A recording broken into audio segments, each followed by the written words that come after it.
المرسلين محمد وعلى آله وصحبه أجمعين. أما بعد فأعوذ بالله من الشيطان الرجيم. بسم الله الرحمن الرحيم.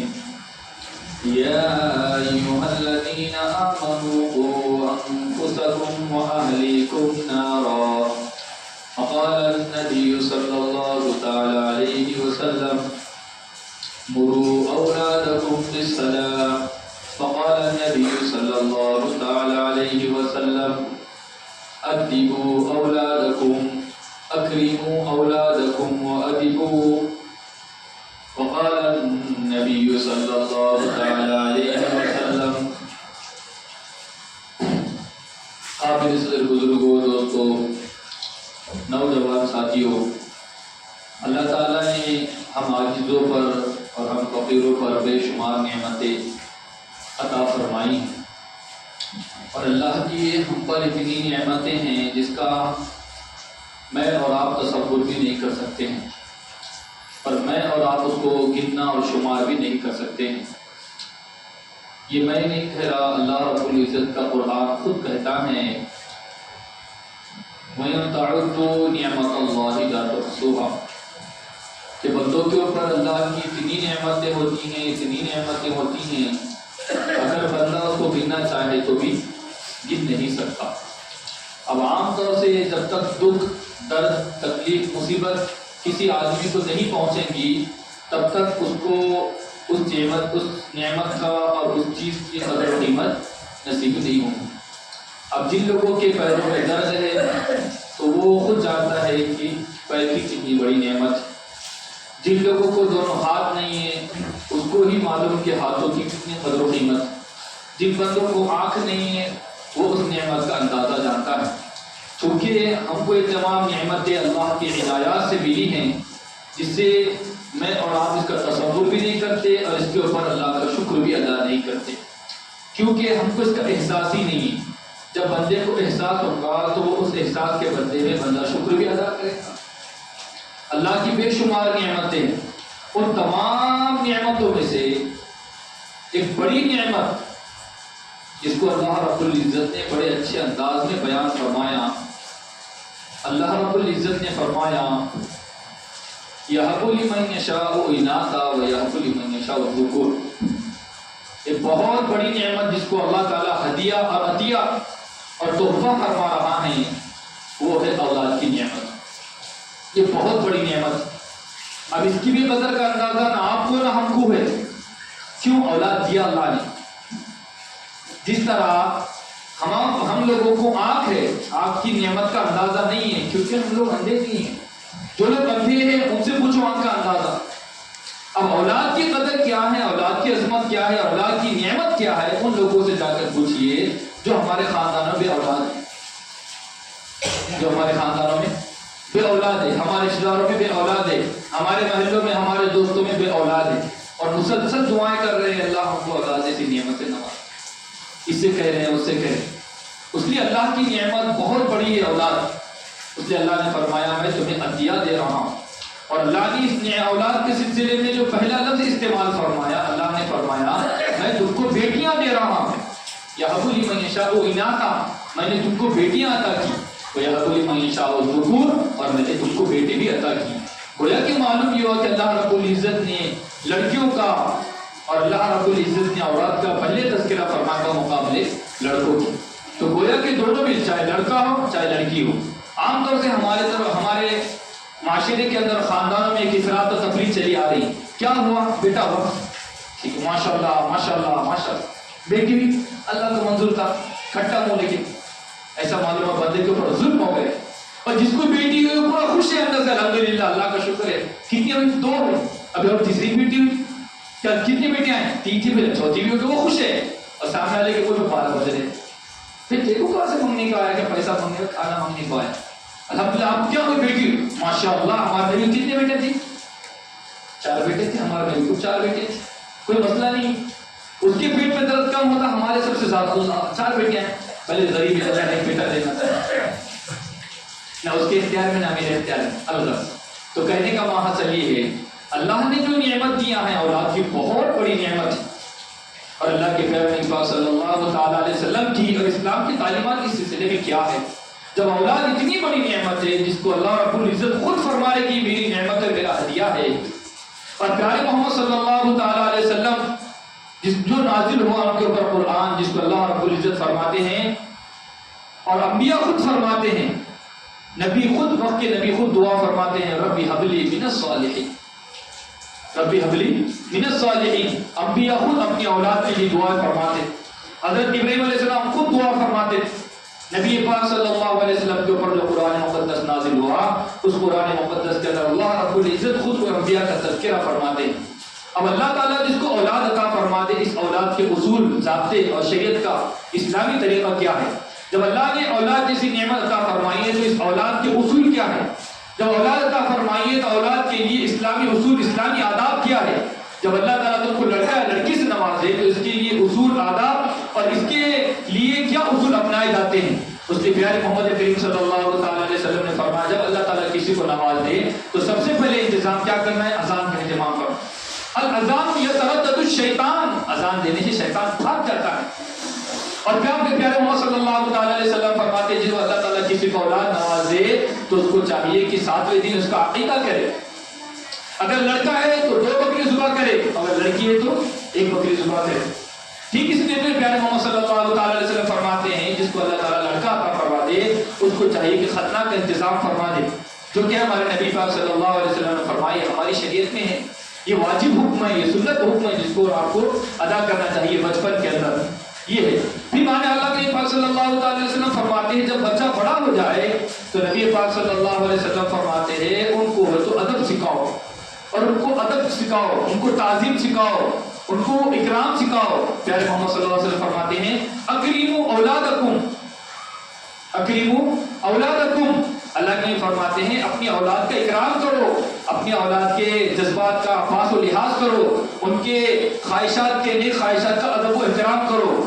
اور پھر فرماتے اللہ کے نبی صلی اللہ علیہ وسلم مروا اولادکم بالصلاۃ، کہ جب تمہارے بیٹی کی عمر کتنے سال ہو جائے، 7 سال کی ہو جائے تو پیارے محمد فرماتے ہیں مروا اولادکم بالصلاۃ وہم ابناء 7 سنین، جب تمہاری اولاد کی عمر 7 ہو جائے، 7 سے مراد 7 سال ہو جائے تو کیا کا حکم کرو؟ ان کو نماز کا حکم کرو۔ پیارے محمد صلی اللہ علیہ وسلم وَاضْرِبُوهُمْ عَلَيْهَا، پیارے محمد فرماتے ہیں اگر تمہاری اولاد 7 سال کے حکم کرتے رہو بیٹا نماز پڑھو، بیٹا نماز پڑھو، زبردستی مت کھینچ کے لاؤ مساجد کے اندر۔ آج کل کے والدین زبردستی بچوں کو نماز پہ لے کر آتے ہیں۔ جو بچے نابالغ ہیں، جو ابھی اسلامی احکامات کے مکلف نہیں ہیں، ان کو زبردستی نماز، ہاں آپ حکم کر سکتے ہیں بیٹا ہمارے ساتھ نماز چلیے، اب اللہ تعالیٰ ہم کو نوازیں گے، اللہ تعالیٰ ہم سے خوش ہوتے ہیں، ہمارے کاروبار میں برکت ہوتی ہے، یہ کہیے آپ۔ زبردستی کھینچ کر لانا چھوٹے بچوں کو یہ نہیں ہے ہمارے پاس۔ اور کیا فرمانے پیارے محمد صلی اللہ علیہ وسلم جب 7 سال کا ہو جائے تو نماز کا حکم کرتے رہے، اس کے بعد نبی پاک صلی اللہ علیہ وسلم فرماتے جب 10 سال کا تمہارا بچہ ہو جائے تو اس کو نماز کا حکم کرو۔ اب اگر 10 سال کے بعد آپ کا بچہ نماز نہیں پڑھتا ہے تو پھر تعلیم کرو، ان کو مارو۔ پر ہمارا کیا مزاج ہے، جب تک بچہ چھوٹا ہے، نابالغ ہے، 3 سال کا، 4 سال کا، 5 سال کا، ایک صحیح کا پیچھے لگیں گے، وہ صاحب نماز کو نہیں جا رہا، ربی کو نہیں جا رہا، اس کو نہیں جا رہا، اسکول کو نہیں جا رہا، ہمارا سن رہا نہیں، شرارت کر رہا، جھگڑا کر رہا، یہ کر رہا، وہ کر رہا، یہ تمام کے تمام پلیدیں اور درخواستیں ہمارے پاس لا کے رکھ دیں گے۔ اور جب 10 سال کا ہو جائے گا تو پھر والدین پڑھ کے سنائیں۔ اور جب نابالغ بچہ ہے، جب اسلام کا مکلف نہیں ہوا، جب ہم اس کی کوئی فکر نہیں کریں گے اور اس کے بارے میں سوچیں کہ مثال کو نماز نہیں پڑھ رہا اور 10 سال کا اوپر ہو گیا تو کوئی فکر نہیں، 11 سال کے بچے کی کوئی فکر نہیں ہے، 12 سال کے بچے کی کوئی فکر نہیں ہے، 13 سال کے بچے کی کوئی فکر نہیں، 15 سال کے، 17 سال کے، 18 سال کے، 20 سال کے، 21 سال کے، 22 سال کے، کوئی فکر نہیں ہے ہمارے پاس۔ اور جب تک 10 سال سے پہلے اسکول کو نہیں جا رہا، ربی کو نہیں جا رہا، کل کی بات ہے، عصر کی نماز یا مغرب کی نماز پڑھ کے نکلا میں مسجد سے، تو وہاں سے نکلنے کے بعد ایک بوڑھی عورت 2 بچوں کو لے کر آئی، مصعب ان کو پردم کر دیجیے۔ میں نے کہا کہ بڑے مصعب تو امام صاحب ہیں وہاں کے، وہ آئیں گے تو ہم کریں گے، اور کیا مسئلہ ہے؟ ہمارے بچے ہمارا سنتے نہیں۔ میں نے بولا بچے ہیں کر کے نہیں سن رہے، بڑے ہو جائے تو سنیں گے۔ بولے بچے ہیں شرارت کر رہے، میں نے بچے ہیں کر کے شرارت کرے، جب بوڑھے ہو جائیں گے شرارت نہیں کرے۔ والدین یہ چاہتے ہیں کہ ہمارا بچہ بچپن سے عبد القادر جیلانی بن جائے، والدین یہ چاہتے ہیں کہ ہمارا بچہ بچپن سے ہے تو ایسا بن جائے کہ ٹیکنالوجی اور کس کسی کا روبوٹ کی طرح اٹھ بڑے تو اٹھنا، بیٹھ بڑے تو بیٹھنا، نہ شرارت ہونا، نہ مذاق ہونا، نہ ہنسی ہونا، نہ دل لگی ہونا، کوئی چیز نہیں ہونا اس بچے کے اندر۔ حالانکہ بچوں کا مزاج نہیں ہے، بچوں کی فطرت سے کھلواڑ ہے۔ جو والدین اپنے بچوں کو 7 سال سے پہلے پڑھانا شروع کرتے ہیں، 7 سال سے پہلے اسکول کو بھیجنا شروع کرتے ہیں، اور بچے اور والدین بچوں کے سلسلے میں ظالم ہیں۔ ان لوگوں نے اپنے بچوں کی تربیت کو جانا نہیں، ان لوگوں نے پڑھنے کو جانا نہیں، ان لوگوں نے عربی کو اور قرآن کے دستور کو جانا نہیں، محمد کریم کو تعلیم کو جانا نہیں۔ قرآن یہ کہتا ہے، پیارے محمد کی تعلیم یہ کہتی ہے، اپنے بچوں کو اخلاق کا حکم دو، اپنے بچوں کو ادب سکھاؤ، اپنے بچوں کو تعلیم دو 7 سال کی عمر میں۔ اسلام کے اندر جو سب سے زیادہ عظیم الشان فریضہ ہے وہ نماز ہے، اور قرآن یہ کہتا ہے، پیارے محمد کا تعلیمات یہ کہتی ہیں کہ اپنے بچوں کو 7 سال میں حکم دو۔ اور ہمارا ذوق ہماری کیا ہے؟ جب بچہ مکلف نہیں ہے اس سے پہلے تعلیم دینا ہے، مکلف بچہ چھوڑ دو۔ اس لیے بعض لوگوں نے، ماہرین نے بچوں کے 3 درجے شمار کیے ہیں، ایک ہے بچپن کا، ایک ہے درمیان کا، ایک ہے اس کے لڑک پن کا زمانہ۔ بچپن کے زمانے میں بچہ آپ کا غلام ہے، بچہ آپ کا ماتحت ہے، آپ جو تعلیم دیں گے وہ آپ کا سنے گا، آپ بولے وہ اٹھ تو اٹھ جائے گا، آپ بولے بیٹھ تو بیٹھ جائے گا۔ ابھی تو غلامی کا درجہ ہے، اس غلامی کے درجے میں ہم نے غلامی کو قبول نہیں کیا، ہم نے سر کے حوالے، اسکول کے حوالے، دادی کے حوالے، نانی کے حوالے، خالہ کے حوالے، پھپھو کے حوالے، یعنی گویا کہ جو نعمت اللہ نے ہم کو عطا کیا تھا وہ نعمت ہم نانی کے گود میں پھینک رہے ہوتا ہے، جو نعمت اللہ نے تربیت کے واسطے ہم کو کیا تھا وہ پرائے کے گھروں میں پھینک رہے ہیں۔ بڑا سنبھالو بچوں کو، اسکول میں سنبھالو، ٹیوشن میں سنبھالو، ادھر سنبھالو۔ یہ اسلام کا مزاج نہیں، یہ آپ کا مزاج اور میرا مزاج ہے، یہ اسلام نہیں۔ اللہ نے اولاد دیا ہے، اس کی تربیت کرنا یہ میرا آپ کا فریضہ ہے۔ جس طرح ہم دیگر چیزوں کی تربیت کرتے ہیں، دیگر چیزوں کی ہم فکر کرتے ہیں، اولاد کی فکر کرنا یہ میرا آپ کا فریضہ ہے۔ اگر میں آپ اور اس کو غلامی میں نہیں ڈالیں گے، جس طرح میں اور آپ کے بچوں کو اپنے پاس نہیں رکھیں گے، اپنی ماتحتی میں نہیں رکھیں گے، اپنی تربیت میں نہیں رکھیں گے، تو بچہ آگے چل کر آپ کا ڈاکو بنے گا، یہ آگے چل کر آپ کا دشمن بنے گا، یہ آگے چل کر آپ کا نافرمان بنے گا، یہ آگے چل کر آپ کی پراپرٹی کے اوپر نظر رکھے گا، آپ کے اوپر نظر نہیں رکھے گا۔ کیوں؟ اس لیے کہ جس عمر میں آپ کو غلامی سکھانا تھا، آپ کی غلامی سکھانا تھا، اس عمر میں آپ نے اس کو پڑھائی کے پاس بھیجا۔ آج کتنی ہماری ماں بیٹیاں، کتنی بہنیں ہیں، کتنے بچے وہ نانی کے پاس رہ رہے ہیں، نانا کے پاس رہ رہے ہیں۔ ایک نے کروڑوں مسائل ایسے ہیں، ایک نے کروڑوں۔ عزیز یہ خود یہاں کا آپ کے پاس تو کچھ مسئلہ ہے۔ ایک بچے نے اپنے والدین نے اپنے بچے کو نانی کے پاس تربیت کو بھیجا، نانی کے پاس بھیجی، بچی کی نشو نما ہوئی وہاں پر ہوئی، اور نانی کے پاس تربیت پانے کے بعد نانی کے پڑوسی سے تعلقات کو قائم کیا، تعلقات ہو گئے، بعد میں کیا ہو رشتہ ٹوٹ گیا ہم لوگوں کا۔ کیوں؟ والدین نے اپنی ذمہ داری کو نہیں سمجھا۔ اس لیے پہلی جو ہمارے بچوں کی تربیت کی وہ غلامی کی ہے۔ پھر جب بچہ کچھ بڑا ہو جاتا ہے تو بچے کے اندر مشرف بنا آتا ہے، یعنی مشورہ دینا، ابا ہم ایسا کر دیں گے، والد صاحب ہم ایسا کر دیں گے، میرا یہ ارادہ ہے، میں ایسا کروں گا، میں ایسا کروں گا۔ خاموش بیٹھ، تجھ کو زیادہ سمجھے گا، تو زیادہ سمجھتا ہے باتیں۔ تو یہ تو چھڑکنے کا مزاج ہے، بچوں کو اپنے سے دور کرنے کا مزاج ہے۔ بچہ یہ سمجھ جاتا ہے کہ ابا بھی ماننے کے لیے تیار نہیں۔ اب کون ہے دوست؟ پپو، گڈو، منو، تو کہاں ہے؟ میں یہ کرنے کا ہے، گڈو مجھے فون لینے کا ہے، لوٹا مت تو۔ افروز نے فون لینا ہے، لے کے مجھے لیپ ٹاپ لینا ہے، مجھے کار لینا ہے، مجھے یہ لینا ہے، مجھے وہ لینا ہے۔ اب وہ کس سے مشورہ کرے گا؟ تو یہ والد سے مشورہ نہیں کرے گا۔ کیوں؟ والد صاحب جھڑک دیتے۔ یہ عمر میں اگر بچے کا ساتھ نہیں دیں گے تو بچہ نافرمان بنے گا۔ پھر جو تیسرا مرحلہ ہے، اس کے اندر بچہ یا تو آپ کا دوست بنے گا یا تو دشمن بنے گا۔ اگر 2 درجے کے ہم نے اور آپ نے اس کی قدر نہیں کی جو اسلوب اسلامی اصول کے مطابق، تو یہی بچہ میرا اور آپ کا یا تو دشمن بنے گا یا دوست بنے گا۔ اگر غلامی ہم اس کو قبول کرائیں گے، ہمارے بات تحقیق میں رکھیں گے، ہمارے مہدی سے تربیت کریں گے، اگر مشرک کے زمانے میں جب مشورہ مانگتا ہے اس کو مشورہ دیں گے، تو یہی بچہ میرا اور آپ کا چل کے آگے چل کر دوست بنے گا۔ اگر ان تمام لڑک پن کے زمانے میں، بچپن کے زمانے میں ہم نے بچوں کی تربیت نہیں کی، تو یہی بچہ آگے چل کر ہمارا اور آپ کا دشمن بن جائے گا۔ تو میرے عزیز و بزرگوں دوستو، آج ہم جس معاشرے سے گزر رہے ہیں، جس ماحول سے گزر رہے ہیں، ہمارے معاشرے کے اندر اور ہمارے خاندان کی یہی پرمپرائیں چل رہی ہیں، ہمارا یہی مزاج ہو رہا ہے۔ ہم بچوں کی تربیت کے اوپر دھیان دینے کے لیے بالکل تیار نہیں ہیں۔ والدین کا دھیان کدھر ہے؟ کمانے کے اوپر، اور والدہ کا دھیان کیا ہے؟ کھانے کے اوپر، پکانے کے اوپر۔ والدین پورا دن پکانا کھانے کے اوپر لگی ہوئی ہے، اور والد صاحب جو لگے ہوئے وہ کمانے کے اوپر ہے۔ بچہ کہاں پر ہے؟ اسکول گیا ہوا ہے۔ بچہ کہاں پر گیا؟ عربی کو گیا ہوا ہے۔ بچہ کہاں پر گیا؟ ٹیوشن کو گیا ہوا ہے۔ بچہ کہاں پر ہے؟ نانی کے گیا ہے۔ بچہ کہاں پر ہے؟ خالہ گیا ہے۔ ارے بچہ کس کا ہے؟ یہ ٹیوشن کا بچہ ہے، اسکول کا بچہ ہے، خالہ کا بچہ ہے۔ بچے کی تربیت کرنا یہ اسلامی حکم ہے، یہ اسلامی فریضہ ہے۔ اللہ فرماتے یا ایھا الذین آمنوا قوا انفسکم واہلیکم نارا، اے ایمان والو اپنے آپ کو، اپنے بچوں کو، اپنی بیویوں کو، ماتحت لوگوں کو جہنم سے بچاؤ۔ جہنم کا ایندھن کیا ہے؟ جہنم کا ایندھن انسان اور پتھر ہے۔ اب ہم بتاؤ ہم کون سی تربیت کر رہے ہیں بچوں کی؟ ہمارے پاس کیا مزاج ہے بچوں کی تربیت کا؟ ہم نے اپنے اولاد کے بارے میں کیا سوچا؟ نہ ہمارے مائیں سوچتی ہیں اپنے بچوں کے بارے میں، نہ ہمارے والدین سوچتے ہیں، نہ والد صاحب سوچتے ہیں، نہ والدیں سوچتی ہیں۔ مائیں اپنے پکانے میں پریشان ہے اور والد صاحب اپنے کمانے میں پریشان ہے، اور بچوں کا یہاں پر پورا کماڑا ہو رہا ہے۔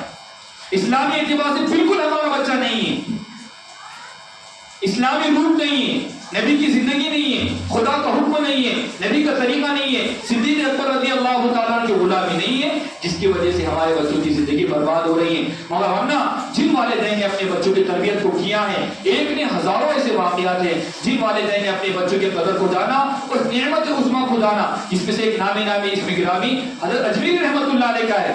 امیر رحمۃ اللہ علیہ کی تربیت ان کی والدہ نے کیسے کی تھی؟ ربیعۃ الرائے رحمۃ اللہ علیہ کی والدہ نے ان کی تربیت کیسے کی تھی؟ عبد القادر جیلانی رحمۃ اللہ علیہ کی تربیت ان کی والدہ نے کیسی کی تھی؟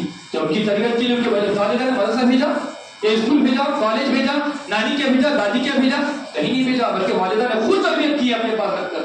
والدہ جانتی ہے کہ یہ اولاد میری ہے، یہ اللہ رب العزت نے مجھ کو امانت عطا کی ہے، اللہ نے مجھے ہدیہ دیا ہے، اللہ نے مجھے تحفہ دیا ہے، تو اس تحفے کی قدر مجھ کو کرنا ہے۔ آج میں اور آپ اسلامی اصول کے اعتبار سے اپنے بچوں کی تربیت نہیں کرتے ہیں، جس کا نتیجہ میں اور آپ دنیا میں بھگتتے ہیں۔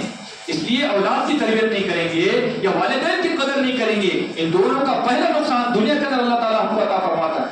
دنیا کے اندر سب سے پہلے اللہ تعالیٰ ہم کو سزا دیتا ہے، جو والدین اپنے بچوں کی تربیت نہیں کرتے تو والدین کے لیے وہ اولاد ان کے نقصان دہ ثابت ہوتی ہیں، ذلت کا ثابت ہوتی ہیں۔ اس لیے پیارے محمد صلی اللہ تعالیٰ علیہ وسلم فرماتے ہیں اپنی اولاد کو 3 چیزیں سکھاؤ، اپنی اولاد کی تربیت کے لیے 3 چیزیں سکھاؤ۔ سب سے پہلے ان کو قرآن مقدس سکھاؤ، دوسرے نمبر پر پیارے محمد کی محبت سکھاؤ، اور تیسرے نمبر پر آل رسول کی محبت کو سکھاؤ۔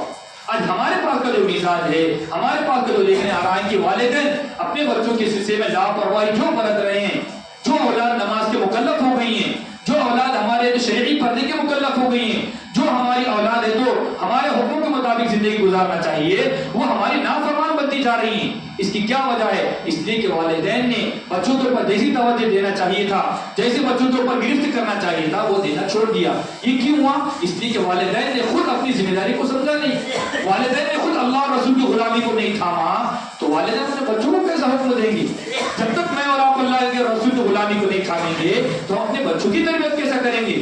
جب تک والدین ہے تو نبی پاک صلی اللہ علیہ وسلم کی غلامی کو نہیں تھامیں گے تو اپنے بچوں کی تربیت کیسے کریں گے؟ یہ تو عجب ماجرا ہے، اور اس کے اوپر تو بڑا افسوس ہوتا ہے اور اتنا زیادہ تکلیف اور درد ہوتا ہے کہ والدین ہمارے گھروں کے اندر ہمارے جوان بچے سوئے ہوئے اور والد بھی سوئے ہوئے اور بچے بھی سوئے ہوئے۔ یہ کیا عجب معاشرہ ہے؟ اس سے نہ ہماری آخرت بنے گی اور نہ ہی دنیا بنے گی۔ بڑے وہ ماں باپ بڑے خسران میں ہیں، ان کی آخرت خراب ہے، ان کی خبر خراب ہے، جو والدین اپنے بچے کو بالغ ہونے کے بعد بھی سلاتے ہیں۔ کیوں سلاتے ہیں؟ اپنے بچے کو بالغ ہونے کے بعد سونے کی کون سی گنجائش ہے؟ اور آپ کو کیا ہے اس میں حصہ کہ بچہ ہمارا بالغ ہوا، بچی ہماری بالغ ہوئی، والد بھی سو رہا ہے اور وہ بچہ بھی سو رہا ہے؟ ارے بھائی سونے سے کس کا حاصل ہوا تو ہمارا حاصل ہوگا، سونے کے اندر کس نے ترقی کیا تو ہم ترقی کریں گے، سونے کے اندر کس کی آخرت بنی تو میرے نام کی آخرت بنی۔ کیوں سوئے بھی ہم؟ فجر کے بعد سونے کا کیا مزاج ہے بتائیے آپ؟ نمازوں چھوڑنے کا مزاج کیا ہے ہمارے پاس؟ اور ہم لوگ بچوں کی تربیت نہیں کر کے ہم لوگ کیا چاہتے ہیں؟ بچوں کو ہم ہے تو اسلامی اصول پر نہیں ڈھاتے، ہم کیا چاہتے ہیں؟ ہمارے بچوں کے بال دیکھیے، ہمارے بچوں کی داڑھی دیکھیے، ہمارے بچوں کا چہرہ دیکھیے۔ جو والدین اپنی زندگی میں اپنے بچوں کو بولنے سے ڈرتے ہیں، وہ والدین آخرت سے کیا تصور کرتے ہیں کہ ہمارے مرنے کے بعد ہمارے بچے ہمارے قبر کے اوپر آ کر ثواب بخشیں؟ جو والدین اپنی ذمہ داری کو محسوس نہیں کریں گے تو قبر میں ہمارے بارے میں کیا سوالات ہوں گے؟ تو یہ والدین جو والدین اپنے بچوں کی فی الحال تربیت نہیں کر رہے ہیں، تو یہ بچے ہمیں جنت میں کر لے کے جائیں گے؟ یہ بچے ہمیں جہنم سے بچائیں گے؟ یہ بچے ہمارے اللہ کے سامنے سفارشی کریں گے؟ بالکل نہیں کریں گے۔ اس لیے کہ ہم نے ان کے حقوق سے لاپرواہی کی ہے، ہم نے ان کے حقوق کو پامال کیا ہے، ہم نے ان کو اللہ کا تصور نہیں دیا، ہم نے ان کو دین کا تصور نہیں دیا، ہم نے ان کو شریعت کا تصور نہیں دیا۔ ورنہ اسلامی مزاج تو یہ ہے، پیارے محمد صلی اللہ تعالیٰ علیہ وسلم بچپن سے بچوں کی تربیت کا ماحول کرتے تھے۔ اللہ نبی پاک صلی اللہ علیہ وسلم کے زمانے میں خود حضرت انس رضی اللہ تعالیٰ عنہ فرماتے ہیں میں نبی پاک صلی اللہ علیہ وسلم کے پاس 10 سال اپنی خدمت کے گزارے ہیں، اپنا بچپنا گزارا ہے، اور پیارے محمد صلی اللہ علیہ وسلم نے کبھی کوئی جھڑکی نہیں دی، ایک صحابی رضی حضرت عمر ابن سلمان رضی اللہ عنہ کہتے ہیں میں پیارے محمد صلی اللہ علیہ وسلم سے کھانا تناول فرما رہا تھا، پیارے محمد نے فرمایا کہ پیارے بیٹے اللہ کا نام لیجئے اور سامنے سے کھائیے، اپ ادھر سے ادھر سے مت کھائیے بلکہ اپنے سامنے سے کھائیے۔ یہ والدین کے کردار کے لیے پیارے محمد صلی اللہ علیہ وسلم نے تعلیمات ہم کو عطا فرمائی ہیں۔ اس لیے ہم سب کا مسلمانوں کا فریضہ ہے، یہ اسلامی مزاج ہے، یہ اسلامی دستور ہے، یہ اسلامی تعلیمات ہے، یہ مسلمانوں کا کلچر ہے، یہ مسلمانوں کی تہذیب ہے۔ یہ اپنے بچوں کو نماز کا پابند بناتے ہیں، وہ اپنے بچوں کو اسلامی اصول کا پابند بناتے ہیں۔ اس لیے میرے عزیزوں بزرگوں دوستو، ہم کو چاہیے ہم اپنی ذمہ داری کو محسوس کریں۔ اللہ نے جس کو باپ کا مرتبہ دیا ہے، باپ اپنی ذمہ داری کو محسوس کرے۔ اللہ نے جس کو دادا بنایا، وہ دادا تم کس کام کے دادا ہے، وہ نانا تم کس کام کے نانا ہے۔ تمہاری نگرانی میں نوازوں کی زندگی برباد ہے، اور دادا تمہارے نگرانی میں پوتروں کی زندگی برباد ہے۔ اب تو تمہاری زندگی اتنے دن قریب آ گئے، قبر کے جانے کے قریب آ گئے، اللہ کے دربار میں جانے کے قریب آ گئے، اس کے باوجود اپنے پوتروں کی زندگی نہیں بناتے، اپنے نوازوں کی زندگی نہیں بناتے، اپنے بیٹوں کی زندگی نہیں بناتے، تو اس کے بارے میں سوال ہوگا۔ اس کے پیارے محمد فرماتے ہیں سن لو کال کھول کر اللہ کے نے فرمایا الا کلکم راعین وکلکم مسئول عن رعیتہ۔ اے لوگوں جو باپ ہے، اے باپ تو بھی کان کھول کے سن لے، اے ماں تو بھی کان کھول کے سن لے، اے دادا تو بھی سن لے، اے بڑے ابا تو بھی سن لے، اے بڑے دادا تو بھی سن لے۔ جتنے اللہ تعالیٰ نے جس کو بڑا مرتبہ خاندان میں عطا فرمایا ہے، وہ تمام کے تمام لوگ کال کھول کے سن لو۔ پیارے محمد فرماتے ہیں جتنے لوگ تمہارے ماتحت میں رہتے ہیں، چاہے 80 افراد ہو، 100 افراد ہو، 50 افراد ہو، ان تمام ماتحتوں کے بارے میں تم سے سوال کیا جائے گا۔ اب میں اور آپ اپنا جائزہ لیجئے، ہماری بیٹیوں کو کیا مزاج ہے، ہمارے بچوں کو کیا مزاج ہے۔ ہم نے ہماری بیٹیوں کو نماز کے بارے میں کہا، ہمارے اندر اتنی ہمت ہے، باپ کے اندر، دادا کے اندر اتنی ہمت ہے کہ دادا یہ کہہ سکے اے پوترے اٹھ نماز کو جا۔ ہے اتنی ہمت ہمارے اندر؟ باپ کے اندر اتنی ہمت ہے اٹھ نماز کو جا؟ ہے اتنی ہمت؟ نہیں ہے۔ کیوں؟